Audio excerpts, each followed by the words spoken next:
નમસ્કાર મિત્રો, હું વિજય પટેલ, શ્રીજી એજ્યુકેશન સર્વિસીસનો મેનેજિંગ ડિરેક્ટર. આજે આપની સાથે ખૂબ જ ઉપયોગી વિડીયો લઈને આવી રહ્યો છું. આજના વિડીયોમાં વાત કરવી છે નીલમ શિંદે નામની એક મહારાષ્ટ્રની યુવતીની. કોલ્હાપુરની નજીક સતારા જિલ્લાની પાસે કડાર તાલુકાની અંદર વડગાંવ નામનું એક ગામ છે, તેની એ મૂળ વતની છે. તેને સિંહગઢ ઇન્સ્ટિટ્યૂટ પુણેમાંથી કમ્પ્યુટર સાયન્સ કરેલું છે અને 1 વર્ષની ઇન્ટર્નશિપ માટે એ નાસા પણ ગયેલી છે. ત્યારબાદ એણે ડિસાઇડ કર્યું કે તે કેલિફોર્નિયા સ્ટેટ ઇન્સ્ટિટ્યૂટમાંથી પોતે એન્જિનિયરિંગ કરશે. એ અર્થે એણે સ્ટુડન્ટ વિઝા લીધા અને અત્યારે હાલ તે કેલિફોર્નિયામાં સ્ટડી કરી રહી છે. ગત 12 ફેબ્રુઆરી 2024ના દિવસે એના માતાનું મૃત્યુ થયું ત્યારે એણે વડગાંવની મુલાકાત લીધેલી.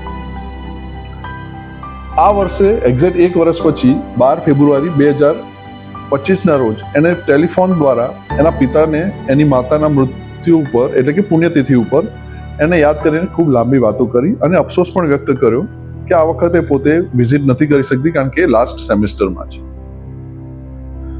14મી ફેબ્રુઆરી એક્ઝેક્ટલી 2 દિવસ પછી એ જ્યારે કેલિફોર્નિયાના સેક્રોમેન્ટો વિસ્તારની અંદર ચાલીને એના યોગ ક્લાસમાં જતી હતી ત્યારે પૂર ઝડપે એક કાર આવીને એને ટકરાય છે અને એને 40 ફૂટ ઊંચે ઉછાળે છે.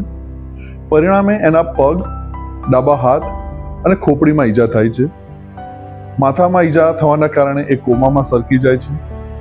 ત્યાંની સ્થાનિક પોલીસ એને યુસી મેડિકલ સેન્ટરમાં સારવાર માટે લઈ જાય છે અને 2 દિવસ પછી એટલે કે 16મી ફેબ્રુઆરીએ એ એના પિતાશ્રીને આ ગંભીર અકસ્માત દુર્ઘટના વિશે જાણ કરે છે.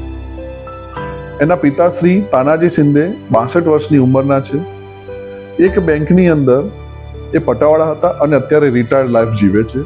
સામાન્ય જીવન જીવતા માણસે ક્યારે વિચાર્યું નહોતું કે એને પણ ફોરેનમાં જવાનું થશે અને નથી જ જવાનું એવું સમજીને એને ક્યારેય વિઝા પણ લીધા નહોતા.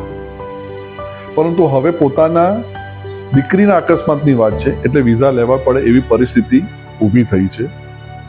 ડોક્ટરનું પણ એવું માનવું છે કે જો એના પિતાશ્રી એની સાથે હશે તો એની રિકવરી ઝડપથી થશે અને કોઈ પણ એવા કટોકટીના નિર્ણયો લેવા હશે તો એના પિતાની હાજરી આવશ્યક છે. પટાવાળા તરીકે ફરજ નિભાવતા તાનાજી શિંદે ખૂબ જ સાદું જીવન જીવે છે. એમને કેવી રીતે વિઝા લેવા એમનો ખ્યાલ નથી, પણ સગાવાલા મિત્રો બધા ભેગા થઈ અને સરકાર પાસે તેના પૂર્વ ધારાસભ્ય બાલાસાહેબ પાટીલ પાસે જાય છે. એમની પાસે મદદ માંગે છે. બાલાસાહેબ પાટીલ અત્યારના હાલ સાંસદ સુપ્રિયા સુલેને આ વસ્તુની વાત કરે છે. સુપ્રિયા સુલે પણ વિદેશ મંત્રાલય સાથે વાત કરીને એમને તાત્કાલિક અમેરિકાની ડેટ મળી જાય વિઝિટર વિઝા માટે એની તજવીજ હાથ ધરે છે. વાત ફેલાતા તેની સ્થાનિક સરકાર, મહારાષ્ટ્રની સરકાર, ફડણવીસ સરકાર પણ એના સપોર્ટમાં આવે છે. તાનાજી શિંદે ખરેખર નસીબદાર છે કે ત્યાંની સરકાર અને આપણી ભારત સરકાર એની મદદે તાત્કાલિક આવી જાય છે.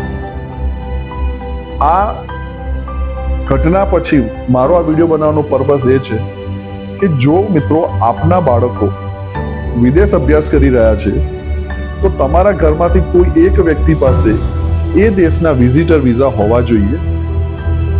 મિત્રો, વીમો અને વિઝા એ રોજ ઉપયોગમાં લેવાની વાત નથી, પણ જો આપણી પાસે હોય તો તાત્કાલિક સમયમાં, એમરજન્સીના સમયમાં એનું ઇમ્પોર્ટન્સ આપણને સમજાય છે. તો જેમના બાળકો ફોરેનમાં ભણે છે એ લોકો અવશ્ય અત્યારથી જ વિઝા લઈને રાખે. આશા રાખીએ છીએ કે નીલમ ઝડપથી રિકવરી મેળવશે અને નીલમ સાથે જે દુર્ઘટના ઘટી છે એ આપણા બાળક સાથે ન ઘટે.